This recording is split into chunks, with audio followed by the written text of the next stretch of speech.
আরো আস্তে করে বলেন। আল্লাহ আস্তে বললে শুনে না? কি আপনাদের আকীদা কি আল্লাহ আস্তে বললে শুনেননি? তাহলে মাগরিবের নামাজে ইমাম সাহেব আগামীকালকে থেকে আস্তে সূরা পড়বে কেন? আল্লাহ আস্তে বললেও তো শুনেন। চালাকি চলবে, যুক্তি চলবে? সব জায়গায় যুক্তি চলে না, সব জায়গায় চালাকি চলে না। তাহলে আল্লাহর বেলায় কি হবে? বলে তোমার বুঝে আসুক আর না আসুক, আল্লাহ যেভাবে বলছেন ওইভাবে তার আদেশ নিষেধ মেনে চলার নাম গোলামি, যুক্তি দিয়ে একটু চিন্তা করার নাম বেয়াদবি। এজন্য নবী বলেন তাফাক্কারু ফি খালকিল্লাহ ওয়ালা তাতাফাক্কারু ফিল্লাহ, আও কামা ক্বালান নবী আলাইহিস সালাতু ওয়াস সালাম। আল্লাহকে নিয়ে গবেষণা করিও না, বরং আল্লাহর সৃষ্টি নিয়ে গবেষণা করো। আল্লাহর কুদরত দিয়া হেফাজতের সাথে মেধা খাটাও, ঠান্ডা মাথায় চিন্তা করো।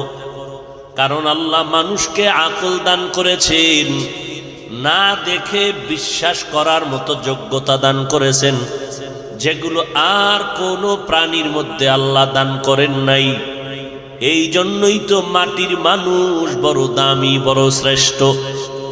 কেমন শ্রেষ্ঠ? নূরের সৃষ্টি আল্লাহর কাছে শ্রেষ্ঠ না?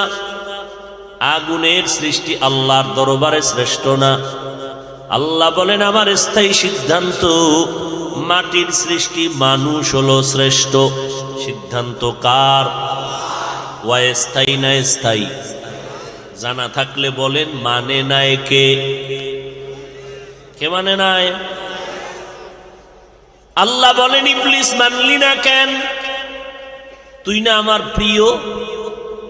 এমন একটা জমিনে জায়গা নাই যেখানে সেজদা করো নাই, আসমানের এমন এক জায়গা নাই সিজদা করো নাই।